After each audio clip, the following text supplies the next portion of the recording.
તબીબ અને દર્દી, માંજી અને મુસાફર આપણે સૌ જેની રાહ જોઈ રહ્યા છે હાર્ટ ઓફ ધ પ્રોગ્રામ એટલે આ પ્રોગ્રામ જેમાં દર્દી તરફથી પ્રશ્નો પૂછશે દેવાંગભાઈ દેસાઈ અને રમેશભાઈ તન્ના અને ડોક્ટર્સ તરફથી જવાબ આપશે ડોક્ટર ચિંતનભાઈ, ડોક્ટર વિષ્ણુભાઈ જોશીપુરા અને પ્રણવભાઈ જોશી.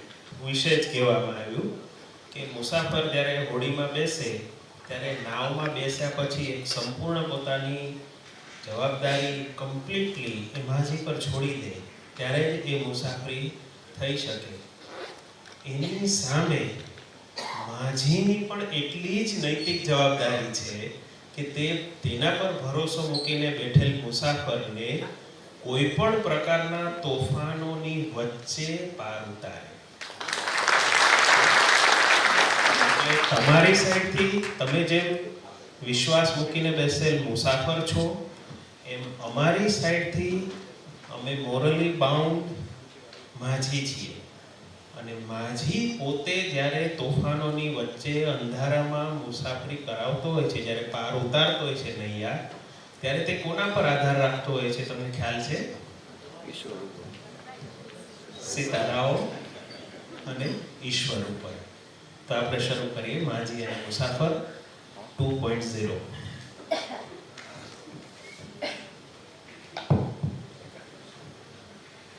નમસ્તે. પહેલાં તો ડૉક્ટર સાહેબો તમારો ખૂબ ખૂબ આભાર કે તમે આજે એક એવો અવસર યોજ્યો છે કે તમે જાહેરમાં સમાજ પાસે જે પ્રશ્નો છે એને સાંભળવાના છો અને એના જવાબો પણ આપવાના છો. મેડિકલ સાયન્સ વરદાન બનીને આજે સમગ્ર વિશ્વમાં પ્રસરી રહ્યું છે. એટલે હું ઘણીવાર કહું છું કે ડૉક્ટર એટલે અડધો ઈશ્વર. ડૉક્ટર એટલે અડધો ઈશ્વર.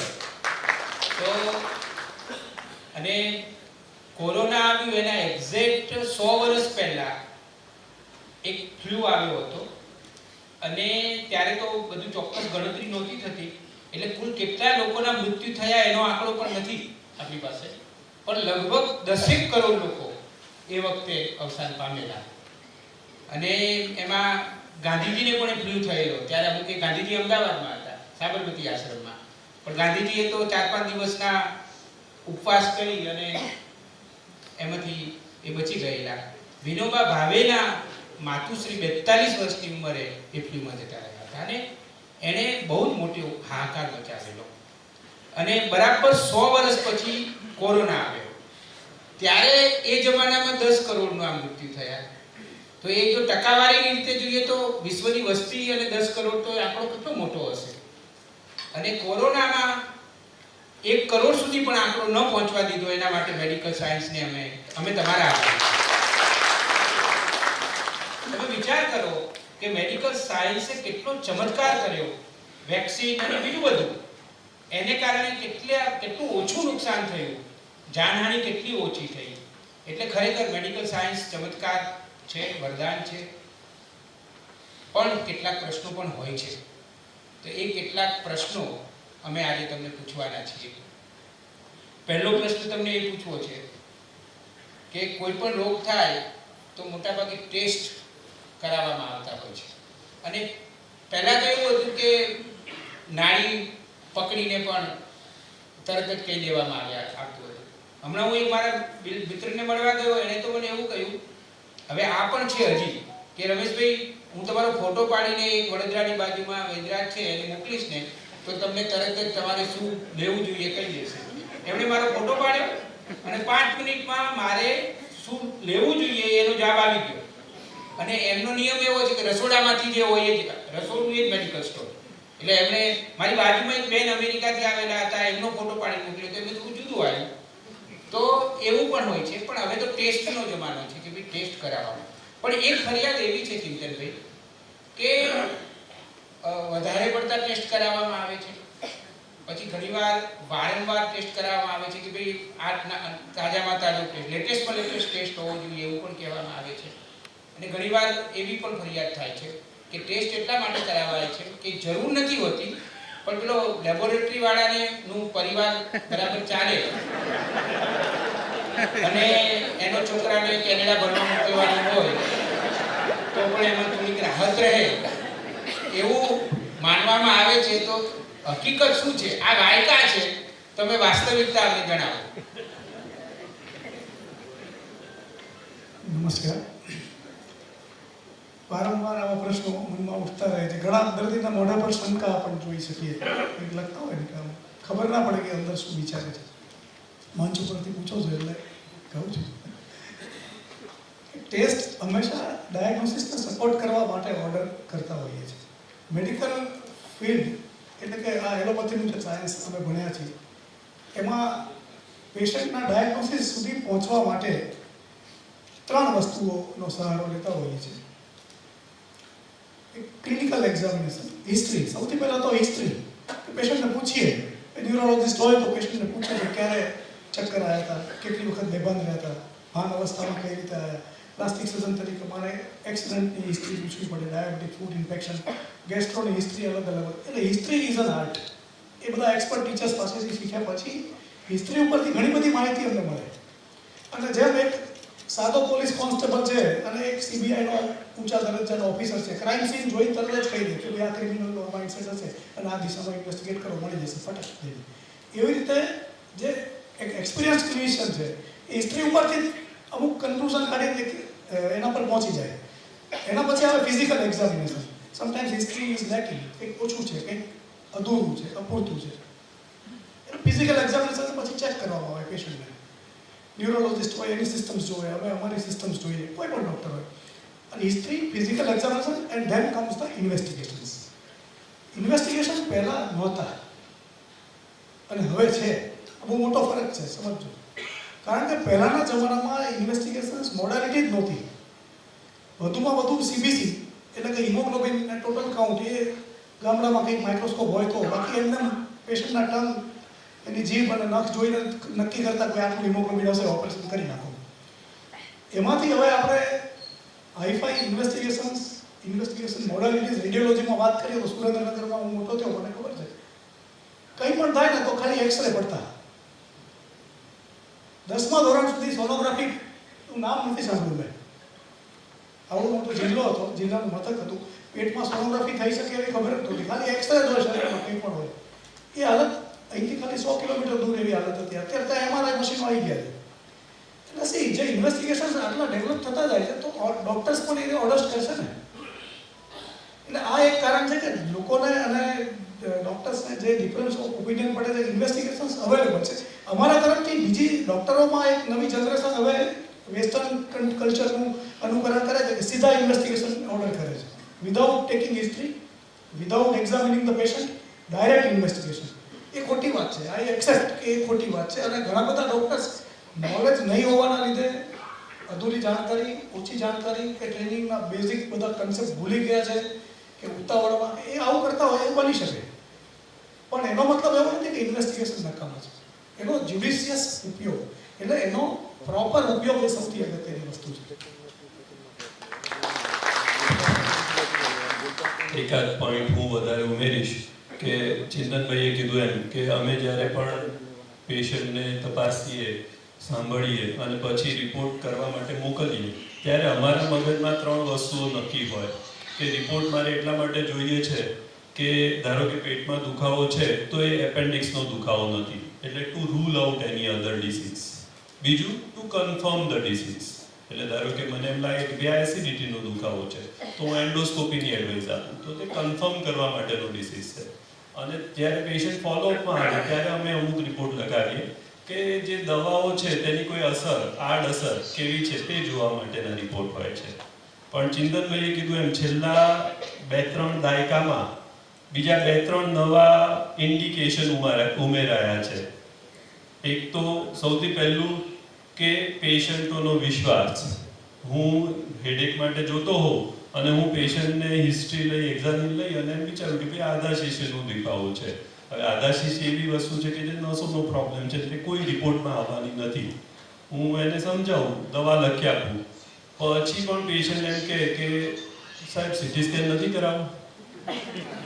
ત્યારે પછી ડૉક્ટર તરીકે હું ના ન પાડું. એટલે જે ચોથું ઇન્ડિકેશન છે તે પેશન્ટની ઈચ્છાઓ, રાઈટ.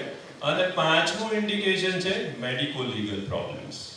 કારણ કે હવે જે સિસ્ટમ જે બદલી છે, જે વેસ્ટર્ન કલ્ચરનું આપણે અનુકરણ કરી રહ્યા છીએ, તે પ્રમાણે ડૉક્ટરને શું કરવાનું, ડૉક્ટરની ઉપર કેસ કરવાનો, ત્યારે ડૉક્ટર પોતાની એ બચાવવા માટે પણ અમુક વાર રિપોર્ટ કરાવતા હોય છે. જેમ કે હું ફરીથી હેડેકનું જ ઉદાહરણ આપું, કારણ કે હેડેક મારું રોજનું બ્રેડ એન્ડ બટર છે. હું 100 હેડેકના પેશન્ટ જોતો હોઉં તો એમાં 95 દર્દીઓને આધા શીશીના કારણે હોય, માઇગ્રેનના કારણે હોય. 5 દર્દીઓ એવા હોય કે જેમને અંદર ટ્યુમર હોય, કે નસ દબાઈ ગઈ હોય, કે કંઈક બીજું તકલીફ હોય, કે ઇન્ફેક્શન હોય. એટલે રેશિયો 95:5 જ હોય. પણ કેટલીક વાર કેટલાક ઓડ સિમ્પટમ સાથે માઇગ્રેન પ્રેઝન્ટ થાય ત્યારે મને એમ થાય કે હું એક MRI કરાવી લઉં કે જેથી આગળ જતા હું મેડિકો લીગલ કેસમાંથી બચી શકું.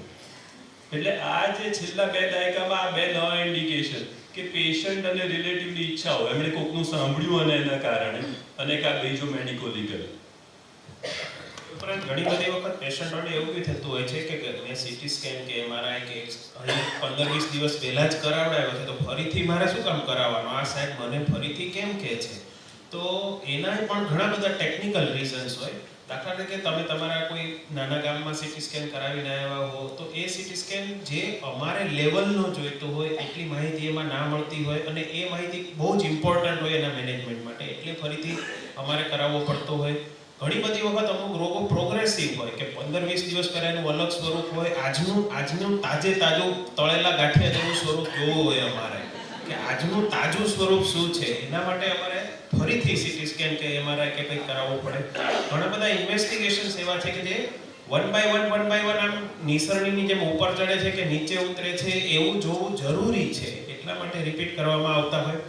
એટલે દર વખતે એવું નથી હોતું કે આ કોઈ કમિશન બાજીને કારણે ફરીને ઇન્વેસ્ટિગેશનો કરાવવામાં આવે છે. હવે તમને એઝ અ પેશન્ટ કેવી રીતે ખ્યાલ આવે કે આ કોઈ બદ ઇરાદાથી કરવામાં આવતું ઇન્વેસ્ટિગેશન છે કે ખરેખર મારા રોગના મદદરૂપ થવા માટે થતું ઇન્વેસ્ટિગેશન? તમને પોતાને, તમે ટેબલની ઓલી બાજુ બેઠા છો એટલે હું પૂછું, તમને કેવી રીતે ખ્યાલ આવે? તેનું સાદું ટેસ્ટિંગ છે, સિમ્પલ, વિનયપૂર્વક અંડરલાઈન કરું છું કે તમારા ડૉક્ટરને એનો જે ઇન્વેસ્ટિગેશનને સજેસ્ટ કરે છે એની પાછળનો તર્ક પૂછો. બરાબર? વિનયપૂર્વક, શ્રદ્ધાપૂર્વક એ તર્ક પૂછો કે તમે સાહેબ આ MRI હજી 15 દિવસ પહેલા કરાવ્યો છે તો ફરીથી કેમ કરાવવાનો છે? એટલે જો તે ડૉક્ટરનો તમને તાર્કિક જવાબ મળે તો સમજો કે આ બરાબર છે. પણ જો એ બેફલ થઈ જાય, આમ તેમ ગળગળ ગોટા કરે, તો સમજો કે આ કોઈ અલગ ઇરાદાથી કરવામાં આવેલું છે.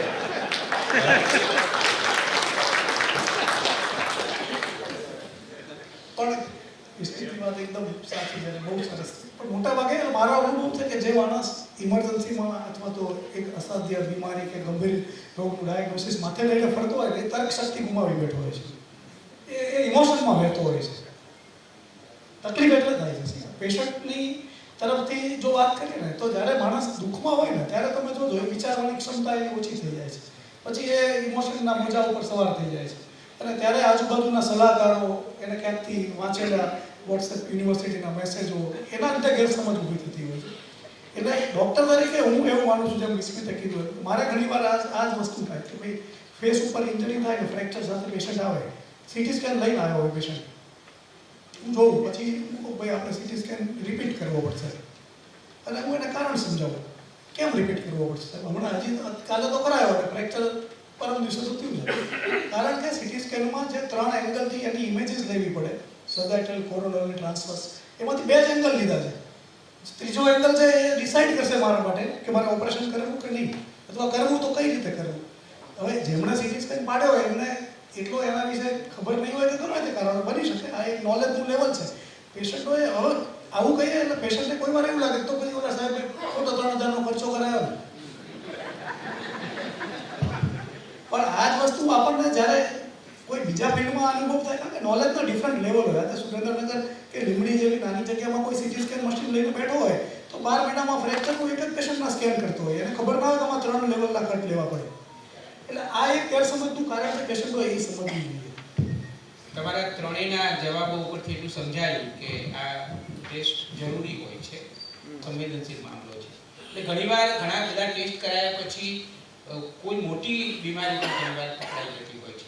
એટલે ટેસ્ટ એને તમે કહ્યું એમ આદર્શ દર્દી હોય તો એણે ચેક કરી લેવું જોઈએ કે આ સામેવાળો ડૉક્ટર છે એનો ઈરાદો શું છે. એકદમ સાવ સાચી વાત. એક જસ્ટ નાનું એક એક્ઝામ્પલ આપી દઉં. હમણાં લેટેસ્ટ એક અનુભવ થયો. એક પેશન્ટ આવી રીતે કિડનીના કેન્સરની હિસ્ટ્રી સાથે અમારી પાસે આવે. કિડનીનું કેન્સર ટ્રીટમેન્ટ ચાલતી હતી, મટી ગયું. એને માથાની અંદર સ્વેલિંગ એટલે બધા જાતની ગાંઠો થયેલી.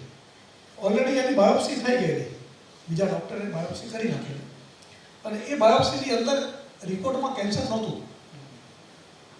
મને એ કેન્સર લાગતું. એ જે આપણે સિક્સ્થ સેન્સ કહીએ ને કે આ કેન્સરનું મેટાસ્ટેટિક નોડ્યુલ હશે, એમણે રિપોર્ટ કેન્સરનો નહીં કરેલો. એટલે હવે મારી પરિસ્થિતિ એવી થઈ કે જો હું ફરીથી રિપોર્ટ કરાવું તો પેશન્ટને એમ લાગે કે આ સાહેબ જેમ આપણે વાત થઈ, બાયોપ્સી તો એકવાર થઈ ગઈ, બાયોપ્સીમાં તો હું ફ્રીમાં તો કરવાનો નહોતો. બાયોપ્સી કરવી મને જરૂરી લાગતી. પછી એમને સમજાયા, કાઉન્સલ કર્યા, બાયોપ્સી કરી. બાયોપ્સી કર્યા પછી પેથોલોજીસ્ટ જે ડૉક્ટર હતા એને જૂની સ્લાઇડો પણ જોવા મોકલી. એને નવી બાયોપ્સી અને જૂની બાયોપ્સી બંને જોઈને એણે એવું કીધું કે ભાઈ જૂનો રિપોર્ટ સાચો હોય એની સંભાવના બહુ વધારે છે, કેન્સર ના હોય, પણ હજી કન્ફર્મેશન જો 100% તમારા ડાયગ્નોસિસની એક્સપેક્ટેશન રાખતો હોય તો ઇમ્યુનોહિસ્ટોકેમિસ્ટ્રી નામનો એક IHC ટેસ્ટ કહેવાય, મોંઘો 8-9 હજાર રૂપિયા, એ કરવો પડે. પછી હું તમને ફાઇનલ સ્ટેમ્પ મારી રિપોર્ટ આપી દઉં. એટલે પછી પેશન્ટના રિલેટિવે પાછી રિક્વેસ્ટ કરી, સમજાયા, એને કાઉન્સલ કરી, તમે બંને પેથોલોજીસ્ટ બંને એ કરો છો, આપણે ફાઇનલ નિદાન મળતું હશે, અને ધેટ વોઝ કેન્સર, IHC પ્રૂવલ.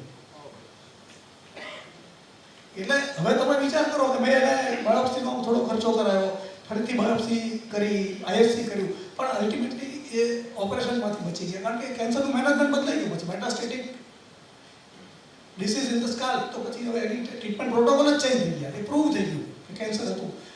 પણ આ જ પરિસ્થિતિ તમે બીજી રીતે ખોટા એંગલથી જુઓ તો કેવું લાગે? એટલે એમને નવું જીવન મળે પછી એને કારણે, સારવારને કારણે બદલાઈ જાય, ટ્રીટમેન્ટ બદલાઈ જાય. બીજું એક સામાન્ય રીતે એક ડરાવનો શબ્દ હોય છે ICU નામનો. એનો શું અર્થ થાય તો ખબર હોય કે ના હોય. હું તમને જોઈ લઈશ, ICU.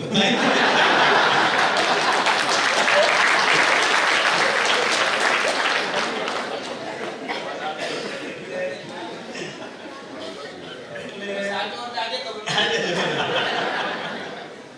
એટલે ઘણી વખત એવું આમ વિચાર આવે કે આ હોસ્પિટલમાં ICU ના બેડ ખાલી હશે એટલે અંદર નાખવાના હશે, કે પછી ખરેખર જરૂરિયાત છે એટલે નાખવામાં હશે. અને એનાથી આ જો ડરાવનું કે વેન્ટિલેટર ઉપર ચડાયા. હવે આવું સાંભળી અને નીચે બહાર બેસવાવાળા જે હોય એ તો બિચારા અડધા એમને વેન્ટિલેટર ઉપર આવી ગયા. તો આ એક કારણ કે એટલી ક્રિટિકલ વસ્તુ છે કે આમાં દર્દીને કોઈ વિકલ્પ લેવાનો કોઈ મોકો જ નથી કે સમય પણ નથી કે ભાઈ મૂકવાના છે ICU.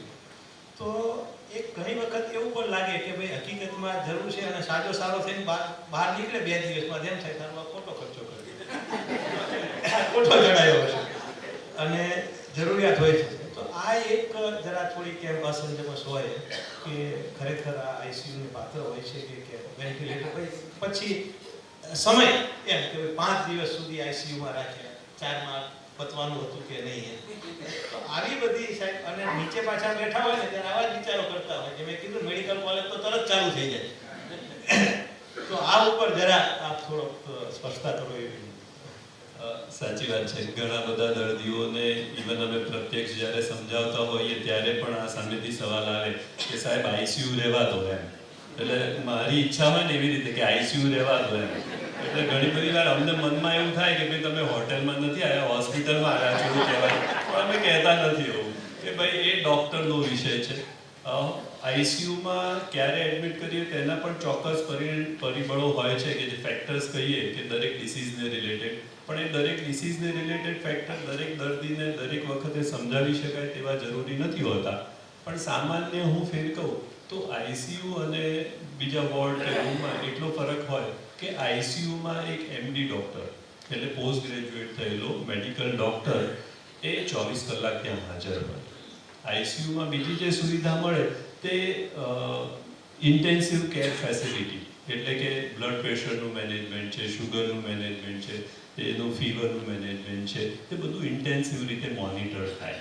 એટલે મોનિટરિંગ એ સૌથી મોટો ડિફરન્સ છે કે જ્યારે આઈસીયુમાં પેશન્ટ હોય અને રૂમમાં હોય ત્યારે આપણને બધાને અનુભવ છે કે ડૉક્ટર અથવા નર્સ દિવસમાં 3 વાર આવે, સવારની ડ્યુટીમાં, બપોરની ડ્યુટીમાં અને સાંજની ડ્યુટીમાં.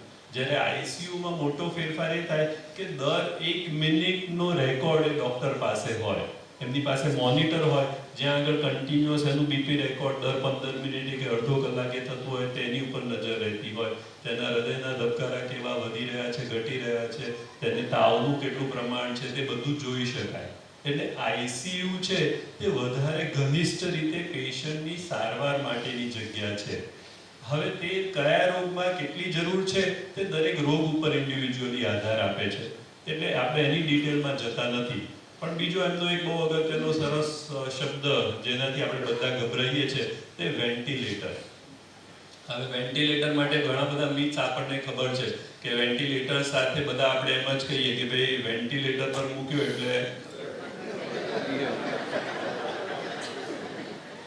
એટલે તે સાચું નથી હોતું. વેન્ટિલેટર ઘણા બધા વખતે અથવા મોટા ભાગના વખતે હું એમ કહીશ કે એઝ અ ડૉક્ટર હું એમ કહીશ કે મોટા ભાગના વખતે અમે વેન્ટિલેટરનો ઓપ્શન તો જ આપતા હોઈએ છીએ કે if there is a reversible cause.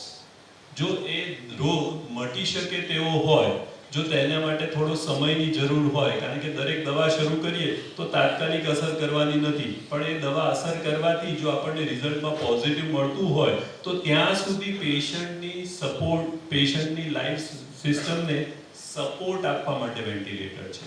Ventilator લાઈફને support નથી આપતું, પણ તે આર્ટિફિશિયલ લંગ છે, તે તેના રેસ્પિરેશનને સપોર્ટ આપે છે. કેટલીક વાર જેવું હોય કે લંગનું જ આપણને ઇન્ફેક્શન થયું હોય અને ફેફસાને આરામની જરૂર હોય, રાઈટ. કેટલીક વાર આપણને હૃદયનું કામ એટલું બધું બગડી ગયું હોય કે તે બધું કામ ફેફસા દ્વારા થતું હોય, એટલે ફેફસાને વધારે લોડ થતો હોય.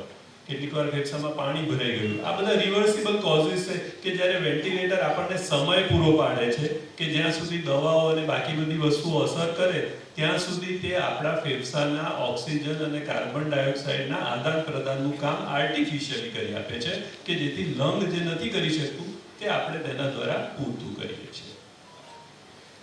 વેન્ટિલેટર માટે આપણે એક નાનકડો અત્યારે હાલ જ બધા પ્રયોગ કરીએ. ખાલી 1 સેકન્ડ માટે તમે ખુદ કેટલો શ્વાસ લ્યો છો એ ઓબ્ઝર્વ કરો. ચલો આપણે 5 ગણું છો. 1 2 3 4 5. આપણે કેટલો શ્વાસ લઈએ છીએ? નહીં, આમ થોડો લઈએ છીએ. હવે ફરીથી આપણે ઊંડો શ્વાસ લઈશું. 5 કાઉન્ટ કરીએ. 1 2 3 4 5. તમે એકદમ ડીપ સુધી શ્વાસ લીધો ને, બરાબર, નસે નસમાં ઓક્સિજન પહોંચી ગયો ને, વેન્ટિલેટર એના કરતાં 10 ગણો વધુ સારો શ્વાસ આપે છે, બરાબર. માટે દર્દીઓને વેન્ટિલેટર ઉપર મૂકવામાં આવે છે કે એ લોકોના કણે કણમાં ઓક્સિજન છેક સુધી પહોંચી જાય, બરાબર. આપણી કોઈ પણ પ્રકારની સુદર્શન ક્રિયાઓ અને કોઈ પણ પ્રકારની કપાલભાતિઓ કરતા પણ વધારે જ્યારે પેશન્ટના કણે કણ સુધી ઓક્સિજન પહોંચાડવાની જરૂર છે ત્યારે વેન્ટિલેટર ઉપર મૂકવામાં આવે છે. પ્રોબ્લેમ એ છે કે વેન્ટિલેટર પર મૂકેલા પેશન્ટો મોટા ભાગના ઊંઘાડે રાખેલા હોય છે. એને ઊંઘાડી રાખેલા છે, એવી દવા આપવામાં આવે છે કે ઊંઘી જાય. એટલે દર્દીઓના સગાને બહુ જ ડાઉટ જાય કે આ મરી નથી ગયો ને,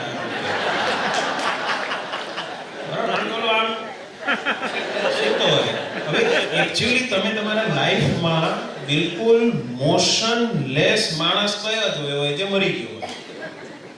મોશનલેસ માણસ તમે કયો તમારી લાઈફમાં જોયો હોય કે જે મરી ગયો હોય?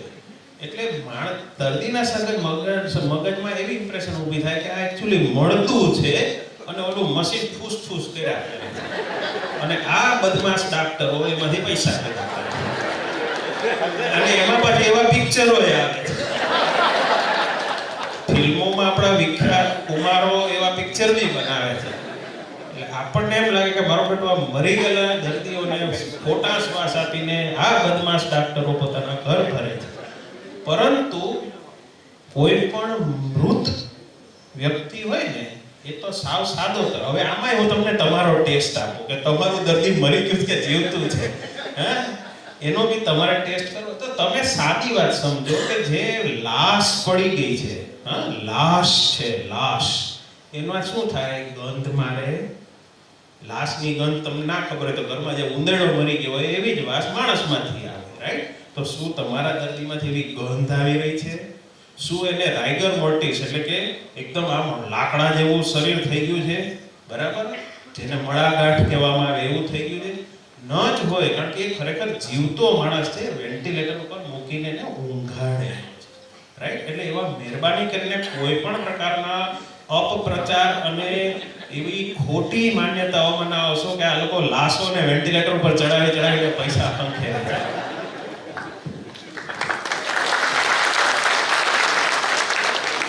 મિસ્ટેક બોલે છે તો એમ થાય બધા નીચે બેસી જઈએ. બહુ મજા આવે.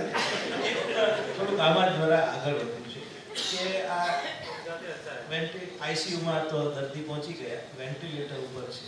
હવે નીચે આપણા જે સગા સંબંધીઓ હોય એને ચિંતા રહે, સ્વાભાવિક છે. પણ દરેકને પાછો અંદર પોતાનો ડૉક્ટર જાગૃત થાય કે લાય હું અંદર વેન્ટિલેટરમાં આઈસીયુમાં જઈ આવું તો કંઈક વધારે હાજો થવાનો થશે કે કેમ. તો આમાં એને શું આથી 10 કલાકે જોવા જવું જોઈએ કે પછી આમ જરા દર્દીને બિચારાને જરા થોડી રાહત આપવી જોઈએ? જોવા જેવો સીન તમે કીધું ને, પેશન્ટ ક્રિટિકલ હોય, વેન્ટિલેટર પર હોય, એને જે ખબર કાઢવા આવ્યો હોય ને, એકચ્યુઅલી એક આખી આ ઇમોશનલ ગેમ છે કે જે માણસ દર્દીની ખબર કાઢવા આવે છે ને એને દર્દીના સગાને એવું ફીલ કરાવવું છે કે પોતે કંઈક એના માટે વિશેષ કરી રહ્યો છે. એટલે અને એ પાછો પ્રભાવશાળી હોય, સમાજમાં એના 5માં પૂછાતો હોય, ક્યાંક એની હોદ્દો હોય, ખબર કંઈ ના પડતી હોય, ના જ પડે, કોઈને ના પડે. પત્રકાર હોય કે આઈએસ ઓફિસર જેવા જ હોય, વેન્ટિલેટર પર લગાવેલા પેશન્ટને 5 જાતના ઇન્ફ્યુઝન પંપ હોય, 3 બાટલા હોય, એક મોટી સીટ આની મેન્ટેન થતી હોય, 4 યુરો બેગ હોય, 2 ટ્રેન હોય, બધું જાતનું તમે જઈને ઉભા રહો, ચક્કર આવી જાય તમને. અને વિસ્મિતે કીધું એવું થાય કે આ મરી ગયો છે, આને છોડે. એટલે ખબર જ ના પડે. પણ જે લોકો જોવા આવે છે એ ખાલી એક આપણે કહીએ ને સાદી ગુજરાતીમાં સીન પાડવા માટે, ઇમ્પ્રેસ કરવા માટે જોવા આવે છે. હકીકતમાં વેન્ટિલેટર ઉપરનો દર્દી ક્રિટિકલ હોવાના લીધે જ વેન્ટિલેટર પર છે. એના ગળામાં જે ટ્યુબ નાખેલી હોય શ્વાસોશ્વાસ માટે, જે વિસ્મિતે કીધું કે આર્ટિફિશિયલ રેસ્પિરેશન મશીનથી એને શ્વાસ આપે છે. કારણ કે જો એને જાતે શ્વાસ લેવા દો તો એના ફેફસા અને એની છાતીના મસલ્સ અને બધું થાકી જાય, એ પેશન્ટ એસિડોસિસમાં જાય અને મલ્ટિપલ કોમ્પ્લિકેશન્સમાં તરત જ એક્સપાયર થઈ જાય. એટલે એને પોતાને મહેનત ના કરવી પડે એટલા માટે એના ગળામાં એક ટ્યુબ નાખવામાં આવેલી હોય, એન્ડોટ્રેકેટ ટ્યુબ. એ ટ્યુબ બહાર મશીન સાથે જોડાયેલી હોય. એ સિવાય કાર્ડિયોગ્રામના મોનિટર લગાવેલા હોય. એનું બ્લડ પ્રેશર ઓછું હોય એને મેન્ટેન કરવા માટે 2-3 જાતની વાઝોપ્રેશર દવાઓ ચાલતી હોય, પોટેશિયમની ડ્રીપ ચાલતી હોય. એટલે વેન્ટિલેટર પર મૂકેલા દર્દીને જોવા જે લોકો જાય છે એમને 1% ખબર પડતી નથી અને કોઈ દિવસ પડી પણ ના શકે. કારણ કે એ સમજવા માટે તમારે આઈસીયુની અંદર એડમિટ કરેલા દર્દીને ટ્રીટ કરેલો હોવો જોઈએ. ઇવન અમે અમારી વાત કરીએ, વિસ્મિત તમે સાથે જ હતા સર્જરીમાં, ત્યારે વેન્ટિલેટર ને બધું એટલું ડેવલપ નહોતું. સિવિલની અંદર વેન્ટિલેટર પર અમારું પેશન્ટ મૂકતા અમુક ક્રિટિકલ પેશન્ટો, ત્યારે અમને ખબર જ હતી કે આ પેશન્ટ પાછું બચવાનું જ નથી. અને ખરેખર ત્યારે નહોતા બચતા. મને યાદ નથી કે એકાદ પેશન્ટ બચ્યું હતું વેન્ટિલેટર પર અમારું, પેન્ક્રિયાટાઇટિસ એવા બધા અઘરા. હવે એ પેશન્ટો રોજ બચાવે છે આ લોકો. ઇવન અમારા બંસના પેશન્ટો વેન્ટિલેટર પરથી સાજા થાય છે. એટલે ટેકનોલોજી છે, અન્ડરસ્ટેન્ડિંગ ઓફ ધ ડિઝીઝ છે, એ બધું એટલું સારા લેવલે ઇમ્પ્રૂવ થયું છે કે તમે એ જૂના વિચારોમાંથી બહાર ના આવી શકો જુદી વાત છે. પણ અમને ખબર છે કે 20 વર્ષમાં ઇટ ઇઝ અ મિરેકલ. અને આઈ વુડ સે કે વેન્ટિલેટર ઇઝ અ મિરેકલ.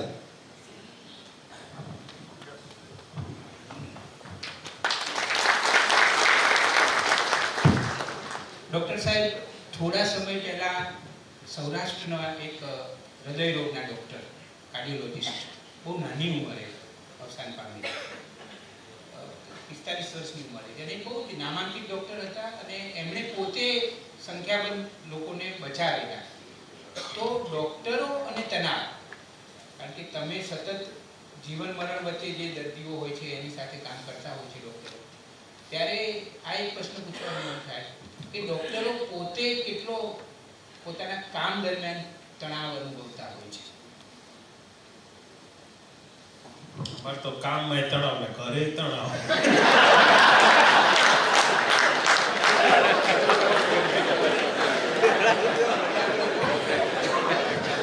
પત્ની હાજર જ છે, ઓડિયન્સમાં છતાં હિંમત કરું છું.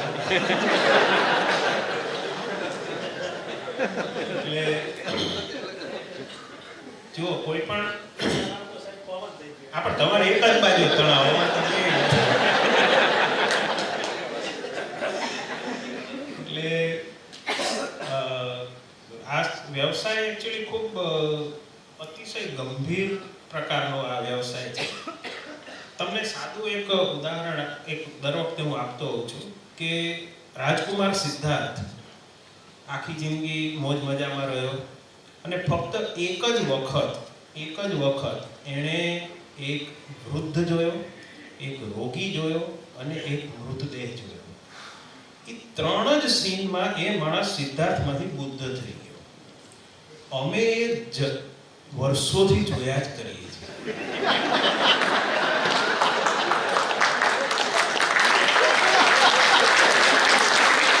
અમે એ વર્ષોથી એ જ જોયા કરીએ છીએ. ઘરડા, અશક્ત, બીમાર, દુખિયારા, મૃત વ્યક્તિઓ, દુઃખી હૃદયો, વર્ષોથી અમે એ જ જોયા કરીએ છીએ. એટલે તમે વિચારો કે અમારો stress level, emotional stress level કેટલું બધું હશે, રાઈટ? અને સાથે સાથે અમારે એને આ તોફાનમાંથી બહાર કાઢવાનો છે. એની સાથે એક માણસ તરીકેની ફંડામેન્ટલ લાગણી બી જોડાયેલી છે કે માણસને કાઢવા માટે મથે છે. એક પ્રોફેશનલ એને એમાંથી બહાર કાઢવા મથે છે. અમારે અમારો ઘર-બાર બી ચલાવવાનું છે, અમારી સમાજમાં પ્રતિષ્ઠા બી જાળવવાની છે. એટલે અમારા માથે એવા ઘણા બધા સ્ટ્રેસ ઓલરેડી હોવાના છે. પ્લસ નવો સ્ટ્રેસ, લીગલ સ્ટ્રેસ, કે આ જો નહીં થઈ શકે અમારાથી તો અમારી પર લીગલ એક્શન આવી શકે છે. આ નવો છઠ્ઠો સ્ટ્રેસ છે, બરાબર? એટલે સ્ટ્રેસફુલ તો રહેવાનું છે, પરંતુ આ દુનિયામાં કોઈ જે માણસને કંઈ પણ જવાબદારીપૂર્વક કરવું છે અને સારું કરવું છે અને સચ્ચાઈના રસ્તે કરવું છે એને સ્ટ્રેસ તો રહેવાના જ, રાઈટ? પણ સામે વર્ષોથી અમારી ટ્રેનિંગ બી એવી થઈ ગઈ હોય, બરાબર? વર્ષોથી અમારી રેસિડેન્સીની ટ્રેનિંગ એ અતિશય હાર્ડ હોય છે. એટલે અમે ઓલમોસ્ટ 12th પછીથી સતત સ્ટ્રેસ સાથે કઈ રીતે એને ટેકલ કરવો એના માટે અમે ટેવાઈ ગયેલા માણસો છીએ, રાઈટ? એટલે જ તમે જુઓ તો બાય એન્ડ લાર્જ ડૉક્ટરોને માટે અમારા દર્દીઓ ઘણીવાર પૂછતા હોય છે કે સાહેબ અત્યારે રાતે તમે 11, 12, 1, 2 વાગે રાઉન્ડ લેવા આવો છો તો અમારા કરતાં વધુ ફ્રેશ કેમ લાગો છો? પણ એનું કારણ જ એ છે કે અમે વર્ષોથી આ રીતે ટેવાઈ ગયેલા છે. પણ નો ડાઉટ અમારા પર સ્ટ્રેસ તો રહેવાનો છે. સાચી વાત છે. જેટલી સેન્સિટિવિટી વધારે એટલો સ્ટ્રેસ વધારે. માણસ જેટલો વધારે સંવેદનશીલ એટલો આપણે દુઃખી તો નથી, પણ એટલો વધારે તણાવ મારે. આ એક સાદું સમીકરણ છે અમારી લાઈન. પણ મેં એને મારી રીતે અર્થઘટન કર્યું છે કે તમે જેટલા પેશન્ટ માટે વધારે સંવેદનશીલ અને વધારે ડેડિકેટેડલી કામ કરો ને એ સ્ટ્રેસ જ તમને બળ આપે છે. It becomes your strength. Stress becomes your strength. અને ઘણીવાર હું મારા દર્દીને કહેતો હોઉં કે ભાઈ કોમ્પ્લિકેશન થાય, ઘણીવાર કોમ્પ્લિકેશન તો થાય. ઓપરેશન કરીએ, બધા ઓપરેશન કંઈ 100% સફળતા જરૂરી નથી. નિષ્ફળતા મળે, બીજું ઓપરેશન કરવું પડે, કમ્પ્લીટ ફેલ્યોર થાય. ત્યારે પેશન્ટના મનમાં શંકા, પ્રશ્નો જાતનું ઉદ્ભવે. પછી હું ત્યારે એને કહું કે ભાઈ તમને કોમ્પ્લિકેશન થયું છે એ બરાબર છે અને ના થવું જોઈએ એવું હું માનું, છતાંય થયું. પણ આમાંથી તમને બહાર કાઢવાની ક્ષમતા અને એના માટેની તૈયારી મારી પૂરેપૂરી છે. તમે મારી સાથે રહેશો તો. હું તમારો હાથ નહીં છોડું, તમે મારો હાથ ના છોડતા. અને મેં જોયું છે કે માણસ ઉપર અસર થાય છે શબ્દોની, જો તમારા સાચા હોય તો. અને મારા કોમ્પ્લિકેશન વાળા જેટલા પેશન્ટો છે એને મેનેજ કરવામાં એટલો બધો સ્ટ્રેસ મને એ જે તે સમયે, કારણ કે બીકોઝ આઈ એમ સેન્સિટિવ. કોઈને તકલીફ થાય તો મને જીવ ઊંચો થઈ જાય. અને હું તો એવા બિઝનેસમાં છું જ્યાં થવાનું જ છે. તો હવે કઈ રીતે હું અટકાઈ શકું? છતાંય મારે એને જીરવવાનું છે. પણ પછી એ જ માણસને હું જ્યારે એમાંથી બહાર કાઢું ને, then it becomes my strength.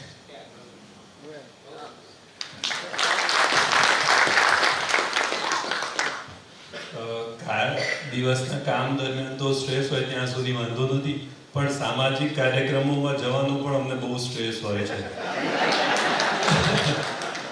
વિસ્મિતભાઈને ખાસ, વિસ્મિતભાઈ જેવું ડિનર શરૂ કરે એટલે એક ભાઈ આવે કે ભાઈ મને કોન્સ્ટિપેશન મટ્યું નહીં હો તમારી દવા.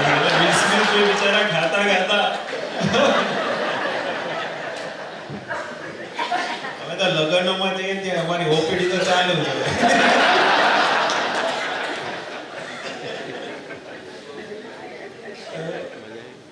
આપની સાહેબ આ વાત તો સાચી છે કે લગ્નમાં જાઓ કે કોકના ઘરે મળવા જાઓ તો તમને 50% તો મગજમાં થતું જ હશે કે ભાઈ આ એક્સ્ટ્રા ટાઈમ ઓપીડી હવે ચાલુ થઈ ગઈ.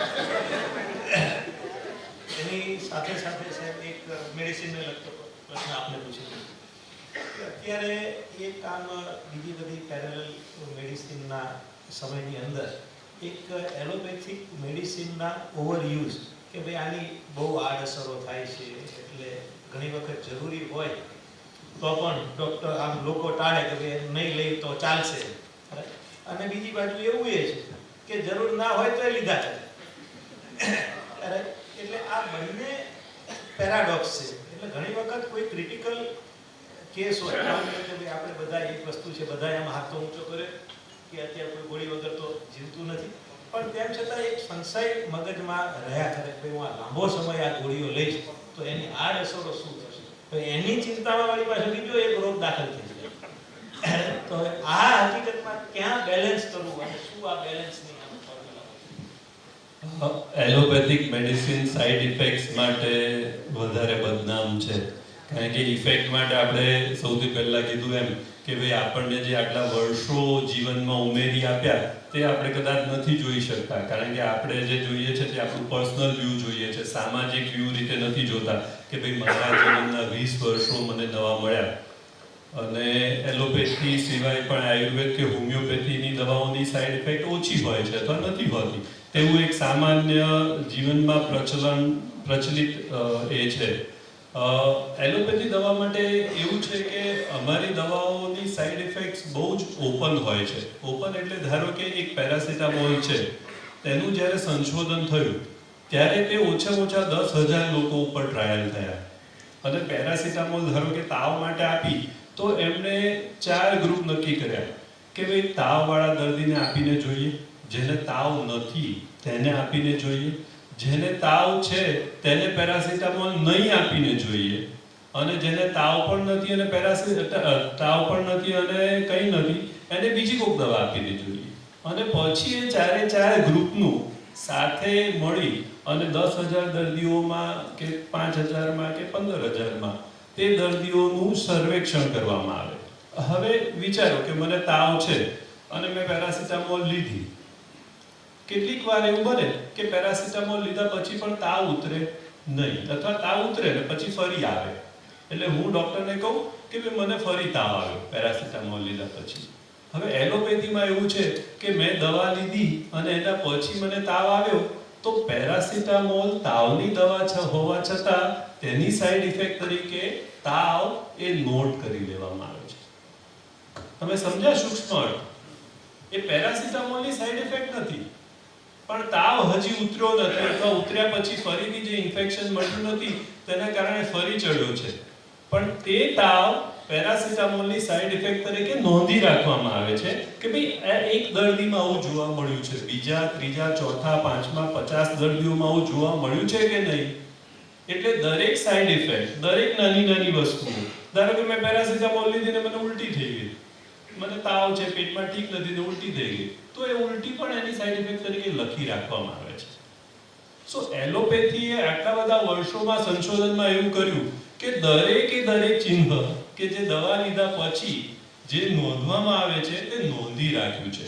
એટલે આપણને ગૂગલ પર પણ તમે સર્ચ કરશો તો તમને એની 50 સાઇડ ઇફેક્ટ લખેલી હશે, પણ તે દરેક સાઇડ ઇફેક્ટના પર્સન્ટેજ જોશો તો 100માંથી 1, 100માંથી 2, 100માંથી મેક્સિમમ 3 કે 4%.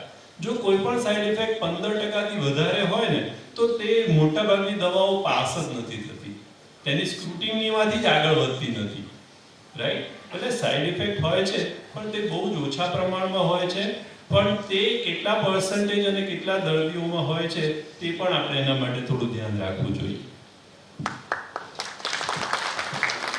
એકચ્યુઅલી ઓવરઓલ એવી માન્યતા છે કે જે એલોપેથિક દવાઓ છે, જે જેના ઇંગ્લિશમાં નામો લખેલા હોય એ બધી ઓલમોસ્ટ ઝેર જેવી જ છે, આ તો મજબૂરી છે, ખાવી પડે છે એવું બધાને છે. અને જેટલાના સંસ્કૃતમાં નામો છે એ દેવોએ દીધેલી છે, દેવોની ભાષામાં લખાયેલી છે. પરંતુ પ્રોબ્લેમ એ છે, તમે સમજો કે જે એલોપેથિક મેડિસિન્સ આપવામાં જે છે એ અતિશય ચીકણી રિસર્ચમાંથી પસાર થઈને તમારી પાસે આવે છે. તમને દાખલા તરીકે કોઈ માણસને પગમાં સોજો આવ્યો અને એની દવા ચાલુ થઈ સંશોધન, એટલે પહેલા તો 1000 જેટલા અણુઓ એમાં લાઈનમાં ઊભા હોય કે ભાઈ અમે આ મટાડશું, અમે આ મટાડશું. એ 1000 માંથી ફિલ્ટર થતા બે બાકી રહે. બરાબર, 998 રિજેક્ટ થાય. એ 998 ને કોઈ પછી રાખી મૂકો હોય ચલો આ કોક બીજામાં કામ લાગશે. પછી એ બે હોય એમાંથી એ ધીરે ધીરે સંશોધન થતા છેલ્લે ખબર પડે કે એક જ કામ લાગશે. અને આ વાતને સામાન્ય રીતે 20 થી 25 વર્ષ લાગે અને એનું આખા વર્લ્ડમાં ટેસ્ટિંગ થાય. માર્કેટમાં 25 વર્ષ સુધી વેચાઈ ગયેલી દવાઓ હોય એનાય ટેસ્ટિંગ ચાલુ જ હોય અને પછી 20 વર્ષ પછી એ કહેવામાં આવે કે એક કામ કરો ભાઈ 20 વર્ષે આની આડી અસર દેખાવામાં આવી છે માટે આ દવા પાછી ખેંચો, આવું પણ થાય. બરાબર, એટલે એલોપેથી પૂરેપૂરું ટ્રાન્સપેરન્ટ હોવાને લીધે બદનામ થાય છે. અમારી નિખાલસતાની અમને સજા આપવામાં આવે છે. તમે સમજો, અમે પણ જો કાલે એમ કહી દઈએ કે ભાઈ જે એરિસ્ટોક્રેટે કીધું કે એરિસ્ટોટલે કીધું એ જ દેવ વાક્ય, હવે એમાં કોઈ ચેન્જ ન થાય, 7000 વર્ષ પહેલા ગ્રીક ગોડે કહી દીધું એ જ સાચું, એવું અમે નથી કહેતા. અમે આજે પણ અમારો સુપર ડુપર હિટ ડોક્ટર હોય જેને સર્વ લોકો ગુરુ માનતા હોય એને પણ અમે ખૂણામાં ઊભા રહીને સ્ટેજ ઉપરથી કહી શકીએ કે ભાઈ તારી આ વાત ખોટી. એ નિખાલસતા, એ ડેમોક્રેસી હોવાને લીધે અમને સજા આપવામાં આવે છે કે તમારામાં કોન્ટ્રાડિક્શન થાય છે. ચિંતનભાઈ, આજે સવારે જ મેં જાણીતા ચિંતક ગુણવંત શાહનો જનકલ્યાણમાં લેખ વાંચ્યો. ફેબ્રુઆરી 2024નું જનકલ્યાણ સવારે જ મેં લેખ વાંચ્યો. 85 વર્ષે ગુણવંતભાઈ સ્વસ્થ છે અને એમણે લખ્યું છે એમણે જ કે હું આનો સંપૂર્ણ યશ એલોપેથીને આપું છું. અને એમણે એમ પણ લખ્યું છે, ગુણવંતભાઈએ એમ પણ લખ્યું છે કે એ વરદાયીની પણ છે અને જીવદાયીની પણ છે. એટલે પથીઓ વિનોબા ભાવે એવું લખ્યું છે કે સૌથી પહેલી સાચી સ્થિતિ તો એ છે કે તમારે માંદા જ ન પડવું. ગાંધીજીએ પણ હિન્દ સ્વરાજ 1905માં હિન્દ સ્વરાજ લખ્યું ત્યારે ગાંધીજીએ ડોક્ટરો અને વકીલો વગરનો સમાજ એ સાચો સમાજ છે એવું ગાંધીજીએ 1905માં લખ્યું હતું. ડોક્ટરો હોવા જ ના જોઈએ એવું ગાંધીએ લખેલું છે. પણ એ તો એક આદર્શ સમાજ છે. ગાંધીજીની વાત ખોટી નથી, પણ એ તો એક આઈડિયલ સોસાયટી. હવે વિનોબાનું એક વાક્ય મેં વર્ષો પહેલા વાંચેલું, મને ગમેલું કે પહેલા તો માંદા ન પડીએ એ સ્થિતિ સૌથી સારી. પછી એમને ક્રમ પણ આપેલો કે તમે ધારો કે માંદા પડે તો તમારે કઈ રીતે જવું જોઈએ. આ તો એક મહર્ષિ એ કહ્યું છે કે તમે ઉપચારમાં જાઓ, પછી હોમિયોપેથીમાં જાઓ, આયુર્વેદમાં જાઓ, એલોપેથીમાં જાઓ. એટલે બધી જ પથીઓ પોતપોતાની છેવટે બધા રસ્તાઓ તો તમને ક્યાં લઈ જાય છે? સ્વસ્થ થવા તરફ લઈ જાય છે. એ તમારી માનસિક શ્રદ્ધા અને તમારી શરીરની પ્રકૃતિ. કારણ કે દરેક વ્યક્તિની ભગવાન અબજો લોકો બનાવે છે, એમાં દરેકની શરીરની પ્રકૃતિ સાવ જુદી હોય છે. તો એ આખો વ્યક્તિગત સવાલ પણ થાય છે. પણ એલોપેથીનો પણ એક જેમ ગુણવંતભાઈએ કહ્યું કે અત્યારે હું સ્વસ્થ છું તો હું એનો યશ એને આપું છું. મારી દ્રષ્ટિએ વિસ્મિતે કીધું છે કે એલોપેથીનો સૌથી મોટો ગુણ એ છે કે તમે કોઈ પણ માણસ ચેલેન્જ કરી શકે છે અને દરેક માણસે ન્યાયના કઠેડામાં ઊભા રહેવું પડે છે. આજે તમે પ્રેક્ટિસમાં 35 વર્ષ કે 45 વર્ષ સિનિયર છો, પણ કાલે ઉઠીને કોઈ જુનિયર, કોઈ હોશિયાર છોકરો આવી અને તમારી થિયરીને ચેલેન્જ કરે અને એને ડિસ્પ્રૂવ કરી દે તો તમારે એક્સેપ્ટ કરવું પડે કે હા તારી વાત સાચી છે. એલોપેથીમાં કોઈ વર્ષો સુધી એમને ચાલ્યા જ કરે એવું નથી બનતું. Actually not only allopathy, modern સાયન્સના તમામ સ્ટ્રીમમાં લાગુ પડે છે. આજે ફિઝિક્સ લઈ લો, કેમિસ્ટ્રી લઈ લો, કોઈ પણ પ્રકારનું એસ્ટ્રોફિઝિક્સ લઈ લો, વિજ્ઞાનનો ખુદનો ગુણ નિખાલસતા છે. અને જો તમારી પથી એવી નિખાલસતા ધરાવતી હોય તો બિલકુલ વેલકમ છે.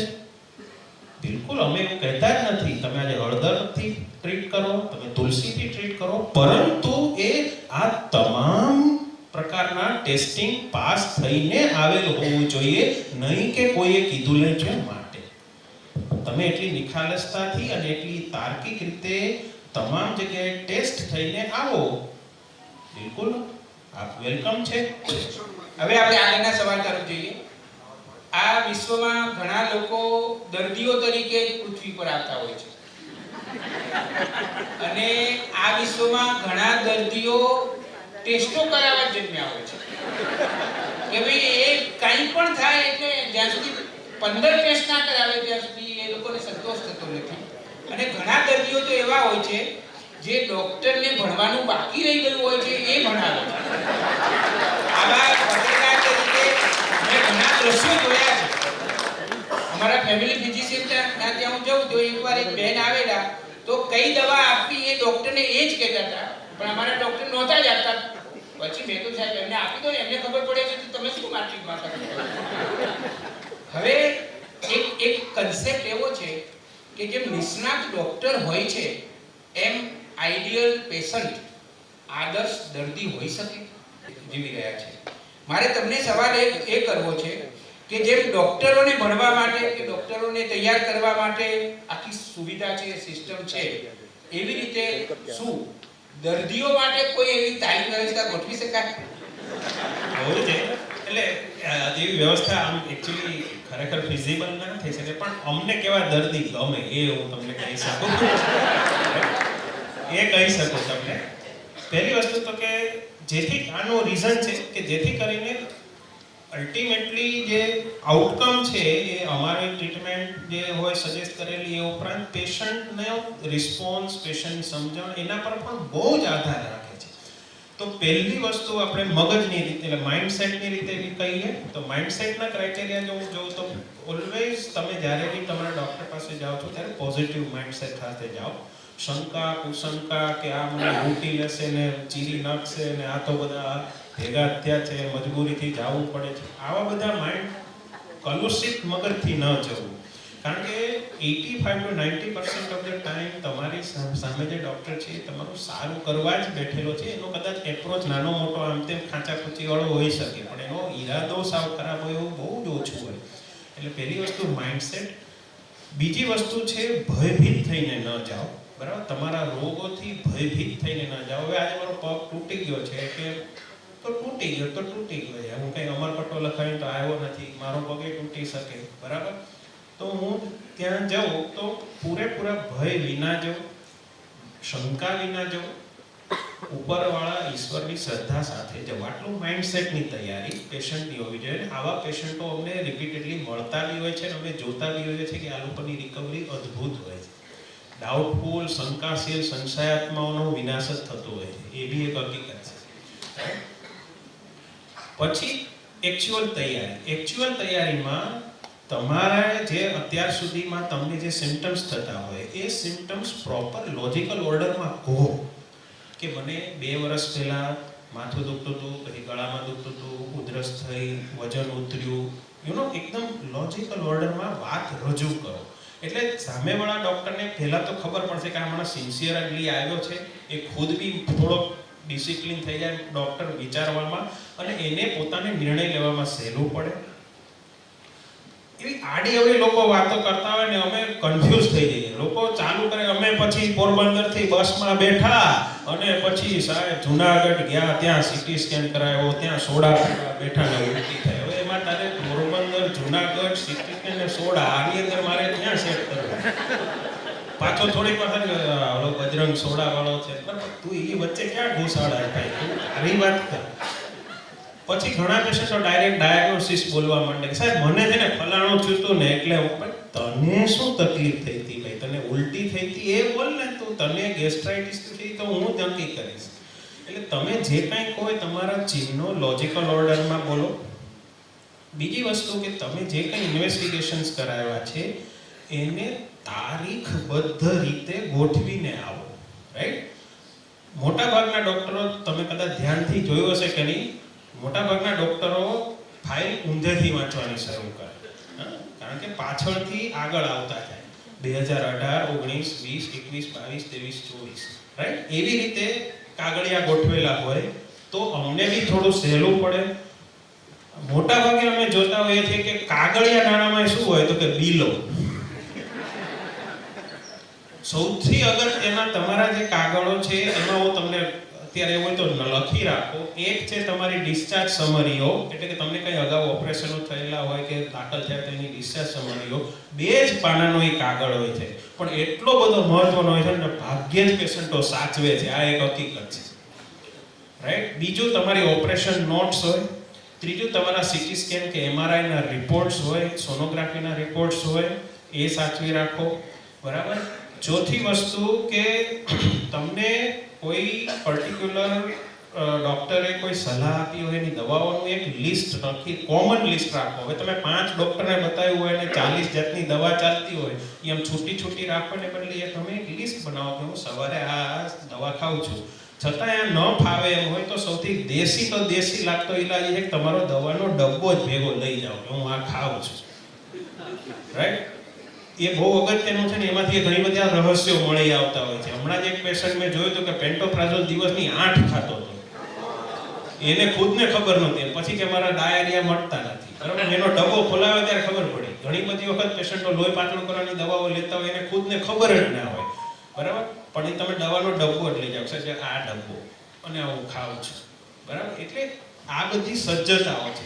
એ ઉપરાંત તમે જે કંઈ પ્રશ્નો પૂછો એ પણ એકદમ લોજિકલ ઓર્ડરમાં પૂછો, વિનયપૂર્વક પૂછો, સમજો. બરાબર? તરત વચ્ચે એમ કે કેન્સરનું ડાયગ્નોસિસ અમે આપીએ ને, જેવું કે ભાઈ દાદાને કેન્સર છે, એટલે અડધા તો પલપલિયા પડવા માંડે કે દુખી થઈ જાય. બરાબર છે, ઓબ્વિયસલી ઇમોશન થાય જ આપણને, પણ એ મિનિટે સ્વસ્થ મગજ રાખી પ્રોપર ઓર્ડરમાં સમજો. બીજી વખત તમને ના સમજે તો પૂછી લો, લખી લો. સૌથી અગત્યની વસ્તુ હજી ઉમેરવા જેવી છે કે આપણી ફેમિલી હિસ્ટ્રી યાદ રાખો. ફેમિલી હિસ્ટ્રી હવેના સમયમાં બહુ જ ઇમ્પોર્ટન્ટ છે. કે કાકાને આંતરડાનું કેન્સર થયું હતું, ફઈને બ્રેસ્ટનું કેન્સર થયું હતું, ભત્રીજાને હમણાં જઠરનું કેન્સર આવેલું છે, મારા બાપુજીને સીવી સ્ટ્રોક થયેલો, મધરને ડાયાબિટીસ હતું, તો પૂરી શક્યતા છે કે મને પણ આવું બધું થઈ શકે. આ બધી જે ફેમિલી હિસ્ટ્રીઓ છે ને એ પ્રોપર યાદ રાખો, એને એ રજૂ કરો. એનાથી અમને ડાયગ્નોસિસમાં ખૂબ મદદ થાય, ખૂબ.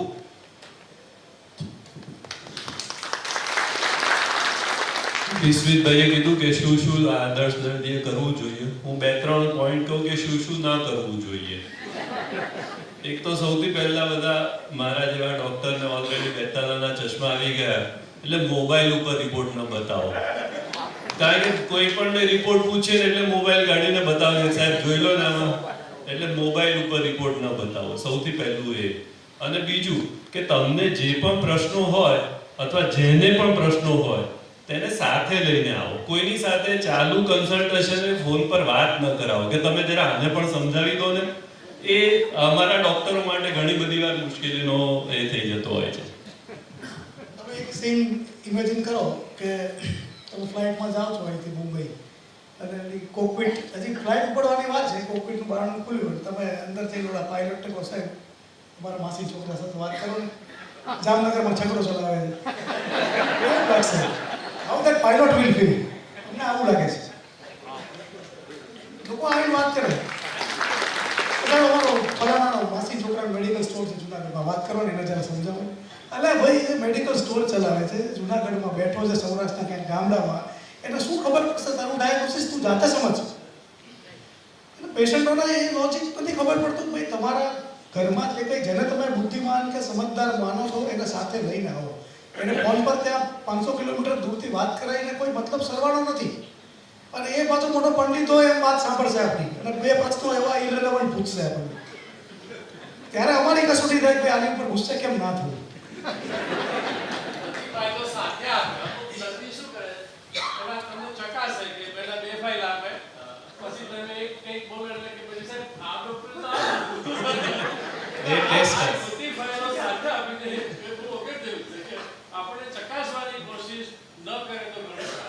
અને આ પેશન્ટોના જુદા જુદા ગ્રુપ્સ, સામાજિક અને આર્થિક પ્રકારની જે કંઈ ધોરણો હોય છે એના અલગ અલગ હોય છે. એમાં મારું અત્યાર સુધીનું ઓબ્ઝર્વેશન છે કે સૌથી વધુ જો પેશન્ટ તરીકે એના ખુદના કારણે, ખુદ આપણે સૌરાષ્ટ્રની ભાષામાં કહીએ તો ખુદના લખણે જો હેરાન થતા હોય ને તો કોણ છે?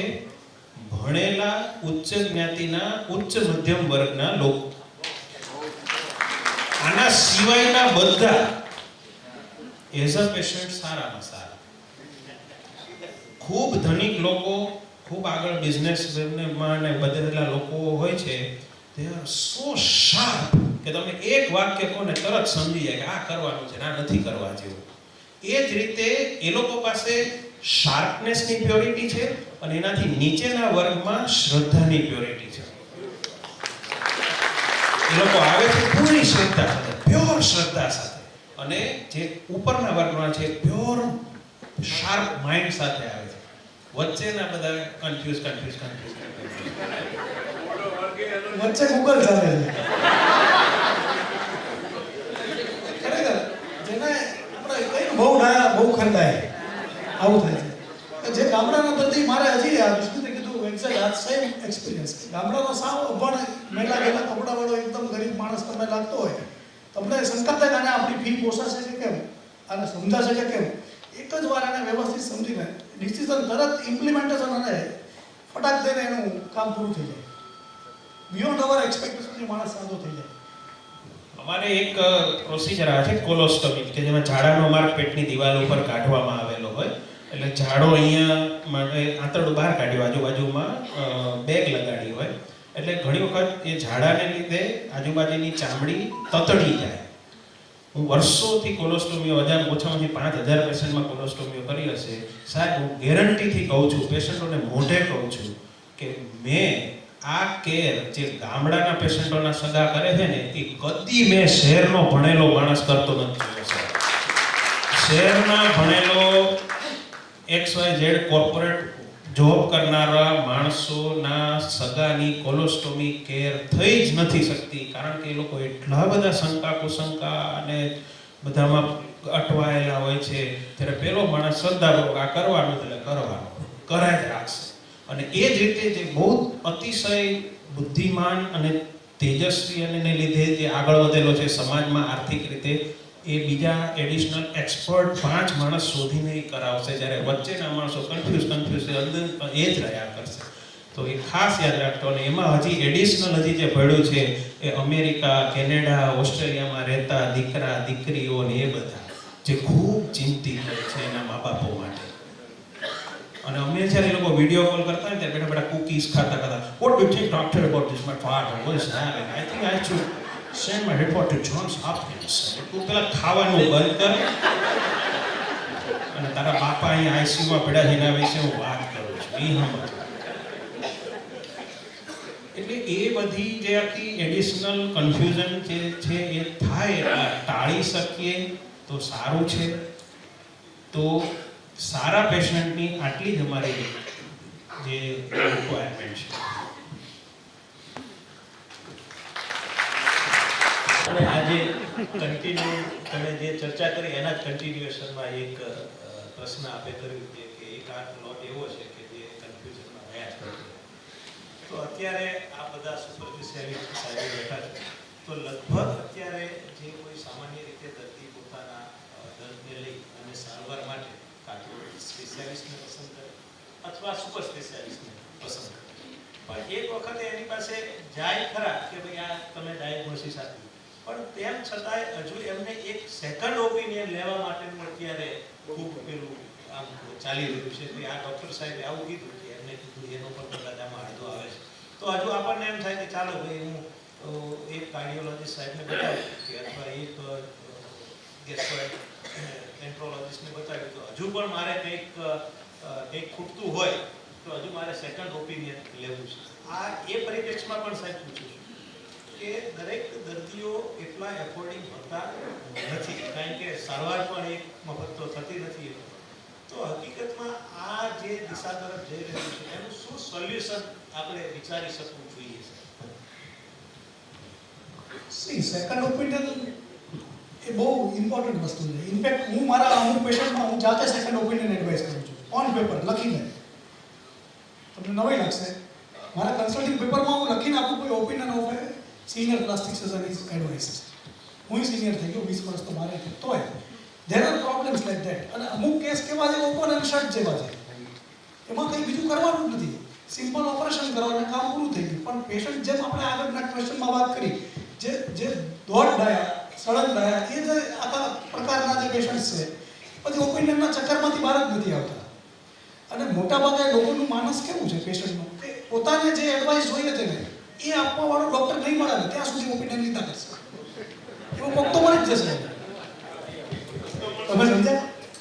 સિમ્પલ એક્ઝામ્પલ આપું કે ડાયાબિટીક ફૂડનું મારું પ્રેઝન્ટેશન છે, હું એમાં વાત કરવાનું કે બ્લડ ફ્લો પગમાં પહોંચતો નથી, આખી લોહીની નળીઓ બધી એકદમ જામ થઈ ગઈ છે, લેડ પાઇપ જેવી આખી પાઇપ જેવી નળીઓ થઈ ગઈ છે, કેલ્સિફાઈડ, અને પગ કાપવો પડે એવી પરિસ્થિતિ છે. એને 5 ડૉક્ટર પગ કાપવાની સલાહ આપશે ને તો એ છઠ્ઠામાં ક્યાંક એવી જગ્યાએ જઈને લેન્ડઅપ થશે ને કે હું બચાવી આપીશ. ડૉક્ટર હશે કે કમ્પાઉન્ડર એ નહીં ચેક કરે, કારણ કે એને એમ છે મારે બચાવવો છે. ક્યાંથી બચવાનું છે? અલ્ટિમેટલી એ કપાવશે તો ખરો જ. તમે સમજે? એટલે આવા પ્રકારના જે પેશન્ટ છે એમાં સેકન્ડ ઓપિનિયનની કોઈ જરૂર હોતી નથી. તે ઓપન ક્લિયર સાયન્ટિફિક બેઝિસ પર આપેલા ઇન્વેસ્ટિગેશન પણ અમુક પ્રોટોકોલ બેઝડ ટ્રીટમેન્ટ છે. જેમ કે આજે મારે કોઈ પેશન્ટમાં એન્જિયોગ્રાફી કે એન્જિયોપ્લાસ્ટી કરાવી કે પછી બાયપાસ કરાવવું તો એમાં 2 ઓપિનિયન હોઈ શકે છે. ઇન્ટરનેશનલ રેડિયોલોજિસ્ટ છે એ એમાં ટ્રેન થયેલો છે તો he will be confident of doing standing અથવા તો બલૂન એન્જિયોપ્લાસ્ટી. અને વાસ્ક્યુલર સર્જન છે તો એવું વિચારશે કે ભાઈ આમાં bypass might give good results. એટલે એના કમ્પેરેટિવ ટ્રાયલ્સ ચાલતા હોય છે, બંને પોતાની રીતે સાચા છે. પેશન્ટ એવું સમજશે કે એ તો પેશન્ટ તો શું છે કે એકને ખોટો જ માનશે. એટલે પેશન્ટની રીતે એ સમજવા જેવું છે કે 2 ડૉક્ટરના ઓપિનિયન જુદા હોવા છતાં બંને પોતાની રીતે સાચા હોઈ શકે છે. તમને એનું લોજિકલ રિઝનિંગ સાથે જોતા આવડવું જોઈએ.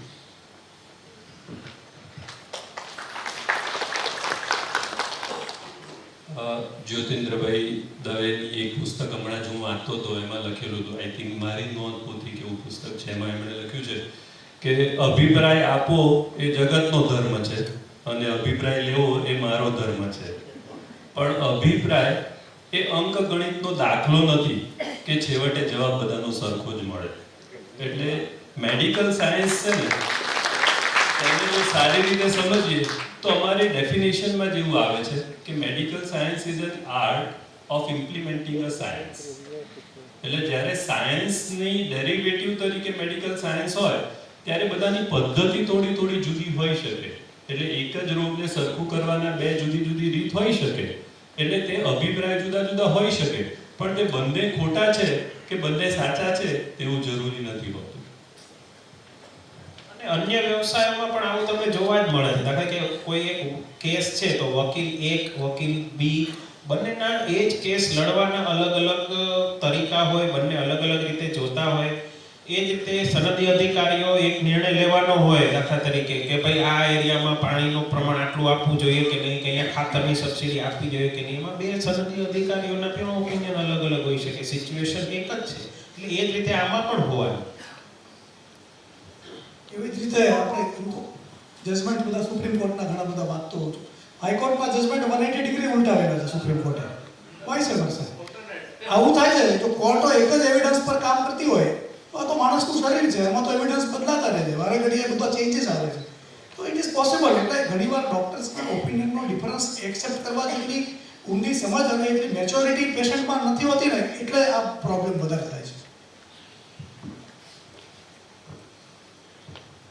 આગળનો સવાલ છે ચિંતનભાઈ, મારા માતા પિતાને 7 સંતાનો, એક પણ ડિલિવરી સિઝેરિયનથી નહોતી થઈ મારી માની. હવે એક નવો રિવાજ કે એક બાળક થાય ને એક તો પણ સિઝેરિયનથી ડિલિવરી થાય છે. હું ઘણીવાર કહેતો હોઉં છું કે જેમ જૂના જમાનામાં બાળ લગ્ન એ કુરિવાજ હતો એમ હવે મોડા લગ્ન એ પણ એક જાતનો નવો કુરિવાજ છે. વાહ વાહ. 28 વર્ષે પરણો, 30 વર્ષે પરણો, 32 વર્ષે પરણો, કેરિયર જમાવો અને હજી તો વિચારીએ છીએ એની કંઈ તો બહુ ઉતાવળ નથી, પણ પછી એની શરીર ઉપર અસર થાય અને ખાસ કરીને બહેનોને જેને મમ્મી બનવાનું છે 30 વર્ષ પછીની જ્યારે પ્રસૂતિ હોય ત્યારે એના કોમ્પ્લિકેશન્સ વધી જતા હોય છે. અત્યારે તો હું સીધો સવાલ તમને એ પૂછવા માગું છું કે બાળકોના જન્મ મોટા ભાગે હવે કેમ આ પૃથ્વી પર જે નવા જીવ આવે છે એ નવા જીવ કેમ હવે સિઝેરિયનથી આવે છે? એમને કેમ લાવવા પડે છે ગમે તેમ કરીને? એક વાક્ય એમને જે કીધું કે મારા એમ કે 7 સંતાનો, એવું ને અમારા દાદીને તો ખુદને યાદ નહોતા કે કેટલા સંતાનો. તો પ્રશ્નનો થોડોક જવાબ એમાં જ છે કે હવે તો એક જ બાળક હોય તો કેમ સિઝેરિયન થઈ? હવે એક જ બાળક હોવાને લીધે જ સિઝેરિયન થયું. પ્રશ્નમાં જ જવાબ છે. કારણ કે હવે આપણે એવી લાંબી ટેસ્ટ ક્રિકેટ રમવાના જ નથી, રાઈટ? હવે ભારતીય ક્રિકેટ ટીમો જન્મવાની જ નથી એક કુટુંબમાં, બરાબર? હવે ટેબલ ટેનિસ પ્લેયરો જ જન્મવાના. એટલે એક જ ચાન્સ અથવા 2 ચાન્સ છે. માટે નોર્મલ ડિલિવરી કરતા સિઝેરિયન ઇઝ વેરી સેફ, બરાબર? નોર્મલ ડિલિવરીનો જે આખી પ્રક્રિયા છે એના કરતા સિઝેરિયન ખૂબ કંટ્રોલ્ડ મેનરમાં છે. માટે લોકો ખુદ કોઈ પણ પ્રકારનો ચાન્સ લેવા નથી માંગતા, રાઈટ? લોકો ખુદ કોઈ પણ પ્રકારનો ચાન્સ લેવા નથી માંગતા. માટે પેશન્ટો ખુદ જ બહુ ડિમાન્ડ કરે છે કે ભાઈ એક માત્ર અથવા 2 માત્ર. બીજી વસ્તુ આની સાથે થોડીક આડ વાત બી કહી દઉં કે તમને લોકોને ખ્યાલ હશે નહીં હોય, નજરઅંદાજ કરી હશે, પણ આપણો દેશ, આપણે સૌ જ્યારે નાના બાળકો હતા ને ત્યારે ભીંતે લાલ ત્રિકોણ લગાડવા પડતા. હા, અમે 2, અમારું 1, અમે 2, ભાઈ મહેરબાની કરો, ઓછા કરો. આજે ઈ બધા જ પાટિયા નીકળી ગયા ને IVF ના સેન્ટરો આવી ગયા છે, રાઈટ? તમે નોટિસ કર્યું હશે એક પણ જગ્યાએ હવે સરકારે પ્રચાર નથી કરવો પડતો અમે 2, અમારું 1. હવે ઊંધું થઈ ગયું, કમ્પ્લીટલી ઓપોઝિટ, 180 ડિગ્રી ટર્ન. કારણ કે આપણા સમાજમાં ઇનફર્ટિલિટીનો રેટ ભયંકર સ્પીડે વધેલો છે, ભયંકર સ્પીડે. તમામ પ્રકારની ધર્મો, કોમો, શહેર, ગામડા, ભણેલ અભણ તમામ પ્રકારના, બરાબર? અત્યારે અમારા જે IVF સ્પેશિયાલિસ્ટ ડોક્ટર છે, ગાયનેકોલોજિસ્ટો, અમારા મિત્રો છે, એ લોકો કહેતા હોય છે કે સાહેબ હવે અમને એ ક્વોલિટીના સ્પર્મ જ જોવા નથી મળતા ભારત દેશની અંદર. માટે IVF નું પ્રમાણ ફરજિયાત વધારવું પડેલું છે. આ એક વાસ્તવિકતા છે અને આ બધાએ સ્વીકારવી પડશે. એના શું કારણો છે એ બધા કોઈ હજી એક્ઝેક્ટ જાણતું નથી. મોડર્ન લાઈફસ્ટાઈલ, તમે જેમ કહ્યું મોડા લગ્નો, કારકિર્દીનો તણાવ, ઘણા બધા કારણો છે, રાઈટ? પણ આ એક હકીકત છે. પરિણામે શું થાય? પરિણામે એ થાય કે એવી માતા બને એ ખૂબ ચિંતિત હોય, કારણ કે એના માટે 1 કે 2 જ ચાન્સ છે. આ હાથણીના ગર્ભાધાન જેવી સ્થિતિ થઈ ગઈ છે. હાથણીઓ 10 વર્ષે એકવાર મદનીઓ જન્મ આવે, એટલે હાથીઓ બહુ જ પોસેસિવ હોય એના બાળકો માટે, કારણ કે એ લોકોનું ગર્ભાધાન 10 વર્ષે એકવાર થાય હાથણીઓ. એટલે આ એના જેવી સ્થિતિ છે. એટલે એના માટે થઈને એ લોકો કોઈ જ ચાન્સ લેવા ના માંગતા હોય. માટે સિઝેરિયનનું પ્રમાણ ખૂબ વધારે વધતું જાય. બીજું કે કોણ જાણે કેમ પ્રેગ્નન્સીને હવેની જનરેશન્સ જાણે કોઈ રોગ લાગુ પડ્યો હોય એવી રીતે લે છે. તો they are so much tense, worried. આ એક નેચરલ પ્રોસેસ છે એવું એ લોકો સમજતા જ નથી. અને એમાંય તે જે નોર્મલ લેબરની જે ઘટના છે એ ફિલ્મોમાંની એની પીડાના સીન ને બધું જોઈને કેટલીય છોકરીઓને તો પરસેવા છૂટી જાય છે કે બાપા આ તો કાંઈક ભયંકર થવાનું છે. અને એને લીધે અનેક પ્રસૂતાઓ સામે ચાલીને એવું કહેતી હોય કે ભાઈ સિઝેરિયન, આપણે આ બધું નહીં, રાઈટ? આ એક હકીકત છે, રાઈટ? એની સાથે બીજું એક નાનું પણ અગત્યનું પરિબળ કે પહેલાના જમાનામાં ડોક્ટર્સ જે નોર્મલ લેબરનો ટ્રાયલ આપતા ને, ડિફિકલ્ટ લેબર એવું ભણતા હતા. એ ડિફિકલ્ટ લેબરમાં પેશન્ટને ટ્રાયલ આપે, જાતની દવાઓ આપે ને મેનિપ્યુલેટ કરે ને અલ્ટિમેટલી એ પેશન્ટ અને ડૉક્ટર બંને તરફથી એ અન્ડરસ્ટુડ હતું કે ભાઈ આ નોર્મલ ડિલિવરી ગમે તે ભોગે કરાવો. હવે ડૉક્ટરના પક્ષે પણ એક છુપો ભય, અને gynaecologist are the most accused people. લોકો દ્વારા સૌથી વધારે હુમલા, સૌથી વધારે એલિગેશન્સ ફિઝિકલ હુમલા ગાયનેકોલોજીસ્ટ કોમ્યુનિટી પર થયા છે. અને કદાચ તમને ખબર ના હોય તો રાજસ્થાનમાં એક lady gynaecologist and committed suicide કર્યું. કેમ? તો પોસ્ટમોર્ટમ હેમરેજમાં એનું એક પેશન્ટ એક્સપાયર થઈ ગયું. લેડી અનફોર્ચ્યુનેટ ઇવેન્ટ, ના થવું જોઈએ, છતાંય થઈ ગયું. એ પેશન્ટ માટે લોકલ પોલિટિશિયનોએ એ લોકોએ ભેગા થઈને એટલું બધું પ્રેશર ઊભું કર્યું કે ગાયનેકોલોજીસ્ટ હેડ કમિટ સુસાઇડ. આવા બનાવોના લીધે ડૉક્ટર કોમ્યુનિટીની અંદર પણ સેફ પ્લે કરવાનું એક ચલણ વધતું જાય છે. ધારો કે તમે ટ્રાયલ લેબર આપો અને બાળક ડિલિવર થવાના બદલે એને કોઈ કોન્જેનિટલ ડિફોર્મિટી, કોન્જેનિટલ પ્રોબ્લેમ થઈ ગયો, કોર્ડ અરાઉન્ડ ધ નેક આવી ગયો, ડિસલોકેશન થઈ ગયું શોલ્ડરનું, કંઈ પણ થઈ શકે. કોમ્પ્લિકેશન છે ટ્રાયલ લેબરમાં. ટ્રાયલ જ નહીં આપવાનું, સિઝેરિયન કરી નાખો. બંને તરફ પેશન્ટનું વધારે એમાં યોગદાન છે સિઝેરિયનનું. એ ઉપરાંત તમે જે કીધું કે જે સંતાનો એમ કે પહેલા 7 ડિલિવરી થઈ, પણ સામે બાળકોના મૃત્યુ બી એટલા બધા હતા. આપણે સૌ લોકોએ આપણા કેટલાય મામા માસી ફઈ કાકાઓને નાનપણમાં જ ગુમાવી દીધા હતા, જન્મતા વેતર. ઇવન ખુદ મેં મારા જે દાદી હતા એ 3જા નંબરના દાદી હતા. આગલા 2 દાદી આવી લેબરમાં જ ગુજરી ગયા હતા. મારા દાદી 3જા દાદી હતા. આજે તમે વિચાર કરો કે તમારા કુટુંબમાંથી આ છેલ્લા 30 વર્ષની અંદર કેટલી સ્ત્રીઓ લેબર દરમિયાન મરી ગઈ. યાદ છે એક બી ફેમિલી કે પ્રસૂતા મરી ગઈ આવું તમને ભાગ્યે જ સાંભળવા મળશે. That is thanks to caesarean. Right? એટલે હું એમ નથી કહેતો સિઝેરિયન જ કરવું જોઈએ, પણ એના પ્રત્યેની કોઈ સૂગ ન હોવી જોઈએ. નોર્મલ લેબર થાય તે ખરેખર સારું છે, બહુ એના પણ ખૂબ ફિઝિયોલોજીકલ ફાયદા છે, કારણ કે આપણે સૌ અલ્ટિમેટલી એ નેચરલ પ્રાણીઓ જ છીએ, બરાબર. પરંતુ સિઝેરિયન કોઈ બદ ઇરાદાથી વધી ગયા છે એવું નથી. એની પાછળના ઘણા બધા વૈજ્ઞાનિક, સામાજિક, શારીરિક કારણો પણ છે. હવે પ્રશ્નો પછી રાખીશું. હવે સમય જરા સાહેબ પૂરો થઈ ગયો છે, એટલે જો વધારે પ્રશ્નો લેવા હોય તો એક સવાલ છેલ્લો છે. આમાં સાહેબ થોડું ઝડપથી જવાબ આપી દઈશું, કારણ કે આ પ્રસૂતિ અને સિઝેરિયન માટેની વાત કરી તો થોડોક એક સરકારી અભિગમ અને જે જોશીપુરા સાહેબે કીધું એમાં મેં આપને શરૂઆતમાં જ્યારે વક્તવ્યમાં કીધું કે ભાઈ આપણી લાઈફ એક્સપેક્ટન્સી 60 વર્ષ 2060માં એટલે કે 50 વર્ષ પહેલાં 45 વર્ષની માત્ર હતી. એમાં સૌથી વધારે એ ઓછી હોવાનું કારણ જો કોઈ હતું તો પ્રસૂતિ દરમિયાન થતા માતાના મૃત્યુ અને બાળકોના મૃત્યુ.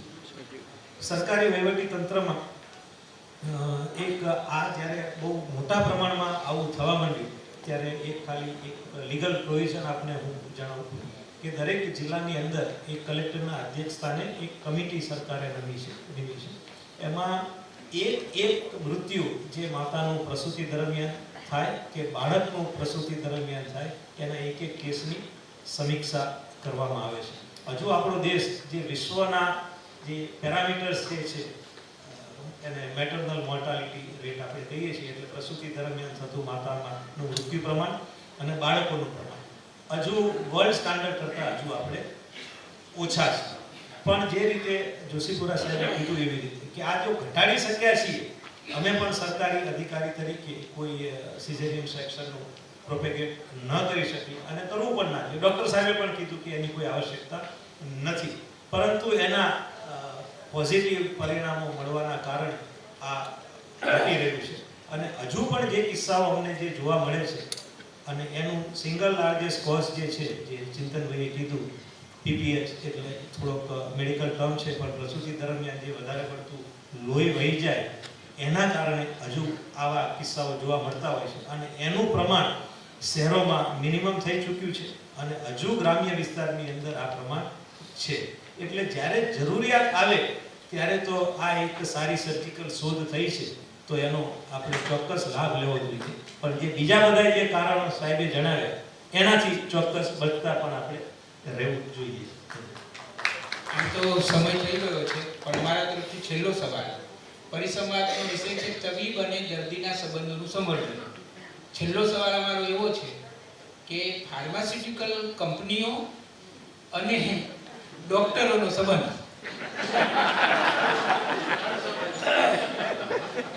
એ જરા જાણવું છે, કારણ કે વાયકાઓ એવી છે કે ડોક્ટરો ફરવા જાય છે સિમલા, અને હવે તો સિમલા શું કામ જાય, સ્વિટ્ઝરલેન્ડ, એ આ ફાર્માસ્યુટિકલ કંપનીઓ વાળા મોકલતા હોય છે. એવી વાયકા છે, અમને ખબર નથી. તો મહેરબાની કરીને છેલ્લો આ સવાલ છે કે ફાર્માસ્યુટિકલ કંપનીઓ અને ડોક્ટરોના સંબંધો ઉપર જે પ્રકાશ પાડો તમે. હું જવાનો છું સ્વિટ્ઝરલેન્ડ, મારા પૈસા એટલે જે લોકોને એવું લાગતું કે આ બધું આધુનિક સમયનું બધું ઓલું છે, પણ એના માટે હું કહી દઉં કે આ actually બહુ જૂની એક કહેવત છે, ઘણા યાદ બી હશે, ગાંધી વૈદનું સહિયારું. ગાંધી વૈદનું સહિયારું, એ બહુ જૂની કહેવત છે. એટલે એવું ના માનશો કે આ મારું જ છે. એટલે આની અંદર છે ને બહુ બધા ગ્રે એરિયાઝ બી છે, અમુક જે સંપૂર્ણ જે કહેવાય કે આદર્શ કહી ન શકાય એવી બી સિચ્યુએશન્સ છે આની અંદર. ફાર્માસ્યુટિકલ કંપનીઝ અને ડોક્ટરોના સંબંધો વિશે છે ને બહુ બધા ડાઉટ્સ ને બધા લોકોને છે, એમાં અમુક ખોટા પણ નથી, એ પણ હું તમને કહું. પણ એક વસ્તુ હકીકત છે કે જે કંઈ આયુષ્ય વધ્યું છે આ તેમાં આપણે ફાર્માસ્યુટિકલ કંપનીઝનો બહુ મોટો ફાળો છે. એ લોકો ખૂબ બધી ડિટેલ રિસર્ચો કરી અને ખૂબ બધા કરોડો ને અબજો રૂપિયાનું અંદર એ લોકોનું રોકાણ કરીને એ લોકો એક દવાઓ બનાવતા હોય છે. એટલે એ લોકોના તો અબજો રૂપિયા દાવ પર લાગેલા હોય છે, રાઈટ? અમારે તો ખાલી લુલીબાઈ હલાવીને હલાવી દેવાનું, પણ એ લોકોના તો અબજો રૂપિયા દાવ પર લાગેલા હોય છે આની અંદર. એટલે એ લોકો માટે કોઈ પણ પ્રકારનો પોતાની પ્રોડક્ટ્સને વેચવી, જેને કહેવાય સાદી ભાષામાં, એ પણ ખાસી જરૂરી હોય છે. પરંતુ આ ખાસું બધું સ્ટ્રિક્ટ વેમાં થનારો ધંધો છે, એટલે એમને કોઈ ધારે તો કંઈ એમને કરી ના શકે આ ફાર્માસ્યુટિકલનો બિઝનેસ. એટલે એ ખાસું બધું સ્ટ્રિક્ટ પ્રોટોકોલથી ચાલવાનો ધંધો છે. બીજું, ડોક્ટરોને જે લાભ આપવાવાળી વાત છે, તો આની અંદર એક કે ભાઈ આદર્શ વસ્તુ જે કહેવાય આદર્શ, તો એ ડોક્ટરો એમાંથી કોઈ પણ પ્રકારનો લાભ ન લેવો જોઈએ, એ આદર્શ છે. એ એગ્રીએબલ છે ને મોટા ભાગના ડોક્ટરો એ ફોલો બી કરે છે. દાખલા તરીકે અહીંયા તમે વિચારો કે આ એક પ્રોગ્રામ ડોક્ટરોનો છે, અને સામાન્ય રીતે ડોક્ટરોનો પ્રોગ્રામ હોય એટલે ક્યાંક ને ક્યાંક ફાર્મા કંપનીઓ જોડાય છે, બરાબર? આમાં તમે જો ક્યાંય ફાર્મા કંપનીનું એક ફળ આ બધું ચિંતનભાઈ પોતાના પદરના ખિસ્સાના ખર્ચે કરે છે, બરાબર? તો એવું બી અનેક ડોક્ટરો છે કે જે લોકોને કશું ભાઈ તમારું આર્થિક કશું અમારે જોતું નથી લાભ, તમે સારી દવાઓ કહો એટલે અમે એ લખીએ, બાકી વાર્તા પતી ગઈ. આવા બી લોકો ઘણા બધા છે. એકચ્યુઅલી સમાજમાં આવા ડોક્ટરો છે એવું અમારે બતાવવું છે. અમે એકલા નથી, એ સાચું છે. ખાલી અમે એકલા નથી. કારણ કે આમાં શું છે કે મોટાભાગે આપણું માણસનું માનસ એવું છે કે નબળી વસ્તુઓ છે ને એને જલ્દી સાંભળશે અને સાચી માનશે. ક્યાંય પણ કોકના વિશે કંઈક ઘસાતું, ખરાબ, નબળું, અને તમે જુઓ એન્ટરટેનમેન્ટ એ નેગેટિવ ચાલે છે. એનિમલ પિક્ચર એનો પ્રોમો હું ના જોઈ શક્યો. 2 મિનિટ કે 2.5 મિનિટનો યુટ્યુબ એનિમલનો પિક્ચર, એને કેટલા કરોડોની કમાણી કરી, કઈ રીતે સહન કર્યું હશે માણસોએ. આ લોકોની બદલાતા માનસનો પુરાવો છે. અને એવું અમારી સાથે થાય તો સૌથી વધારે કે ડોક્ટરો આવા છે, ભ્રષ્ટ છે, કરપ્ટેડ છે, ચીરી નાખે છે, બાટલીમાં ઉતારી દે છે, જાત જાતનું મીડિયામાં. તમને કદાચ એ ફીલ ઓછું થતું હશે, કારણ કે આમાં મોટાભાગના સુગ્ન અને સારા પેશન્ટો અહીંયા આવ્યા છે, અને કદાચ ના હોય તો અત્યારે સારા રહેવું પડે એવું માહોલ છે. એટલે કારણ કે છે ને એક ડૉક્ટર તરીકે, એક સેન્સિટિવ ડૉક્ટર તરીકે આપણે સ્ટ્રેસની જે વાત કરીને, આ સ્ટ્રેસ વધારે થાય છે કે લોકો આપણા ઉપર શંકા કરે છે. યાર શંકા શેની શંકા? જે હોડીમાં તમને બેસાડ્યા છે અમે એમાં ડૂબી જવાના છીએ, તમારી સાથે જ, તમને મૂકીને નથી ભાગી જવાના. Don't doubt. અને એ જે ડાઉટ થાય છે ને ચારે બાજુ સમાજમાં, મીડિયામાં, એની પીડા છે અને એને દૂર કરવી છે. એટલે ફાર્મા કંપની છે, ડૉક્ટર છે, કરપ્શન છે, બધું છે, પણ કયામાં નથી? કયો બિઝનેસ દૂધે ધોયેલો છે બતાવો. બધામાં છે. ધર્મગુરુઓ માનો કે પોલિટિશિયન્સ છે, ઓફિસર્સ છે, ઇવન ટીચિંગ લાઈન છે, બધે છે, તો અમારામાં છે. You have to accept it. પણ સામે સારા તો લોકો તમે રેકગ્નાઇઝ કરો, અને બહુ બધા સારા છે, બહુ બધા સારા. આ વસ્તુ અમે ડોક્ટરો છીએ એટલા માટે પણ હું જનરલાઇઝેશન પણ આપું કે સાહેબ સનદી અધિકારી છે. આપણે આ સાહેબને આપણે સાહેબમાં અત્યારે સાહેબને આપણે માની લો કે અહીંયા નથી અને આપણે સરકારી ઓફિસરો વિશે પ્રોગ્રામ કરીએ, આપણે સૌ ગાળો દઈશું. સૌ ગાળો દઈશું. પણ તો આવડો મોટો દેશ આ તંત્ર ચાલે છે કઈ કે અનેક સારા સાયલન્ટ ઓફિસરોને લીધે ચાલે છે. રાઈટ? અનેક સારા માણસો છે, અનેક પ્રકારના સારા માણસો છે. તો જે રીતે તબીબો અને દર્દીઓનો સંબંધ છે, એમ નાગરિકો અને અધિકારીઓનો સંબંધ છે, અસીલો અને વકીલોનો સંબંધ છે, આ બધામાં આપણે એક ખાસ સમજવાની જરૂર છે કે 10-15% ખરાબ માણસો હોવાના જ, પણ એને લીધે બાકીના 85-90% લોકો જે ખરેખર સારું કામ કરે છે એને અન્યાય ન કરી. જેમ તમે આજે તબીબ દર્દી તરીકે સામે છો, કાલ ઉઠીને આવો કોઈ સેમિનાર થાય એમાં અમે ઇન્વેસ્ટર તરીકે સામે હોય, ઇન્વેસ્ટમેન્ટના એડવાઇઝરો સામે બેઠા, તો મારી પણ ફરજ બને છે કે મારે એના પર ભરોસો રાખવો. કારણ કે 80% થી 85% લોકો ખરેખર ખૂબ સારા છે. એકચ્યુઅલી હું તમને કહું, ના એ સંબંધો ડિનાય કરવાની વાત નથી, એને એક્નોલેજ કરીએ છીએ કે ફાર્મા કંપનીના લીધે ડોક્ટર્સની મોટી મોટી કોન્ફરન્સીસ, નેશનલ ઇન્ટરનેશનલ બધી કોન્ફરન્સીસ આટલી બધી ઓર્ગેનાઇઝ થઈ શકે છે. આ તો આપણું નાનું આયોજન છે, સીમિત ખર્ચો છે, અને ભગવાનની દયા છે કે હું આને એફોર્ડ કરી શકું છું. પણ મારે કોઈ મોટા લેવલ પર કોઈ રિસર્ચ પ્રોગ્રામ કરવો હોય તો મારે સ્પોન્સર શોધવો પડે. એટલે ઇટ ઇઝ અ ફેક્ટ. એમાં કોઈ અને સરકાર પોતે સ્પોન્સર્સ લાવે છે. વાઇબ્રન્ટ ગુજરાતમાં કોણ પૈસા આપે છે? ગુજરાત સરકાર થોડી પૈસા કાઢે છે, સ્પોન્સર્સ આવે છે ને. સ્પોન્સર્સ તો બધે આવવાના.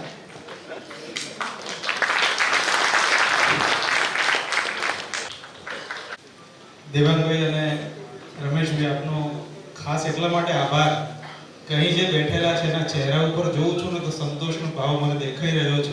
આપણને એવું લાગી રહ્યું છે જ્યારે આપણે પ્રશ્નો પૂછતા હોય, આપણા જ પ્રશ્નો લઈને આવેલા છે. અને સામે ડોક્ટરોનો પણ હું એટલો આભાર માનું છું કે ક્યાંક આપણે પોતાની પોઝિટિવ સાઈડ ચોક્કસથી રજૂ કરીએ સમાજમાં. આપણને એક ભય હોય, મને બધા ઓળખે, પણ આપણને એવું પણ હોય, મને કોઈ ઓળખી ન જાય. આ બ્લેક સાઈડ ડોક્ટરોની એમને જે પ્રેઝન્ટ કરી છે એના માટે આપણે સૌ એને જોરદાર તાળીઓથી વધાવીએ.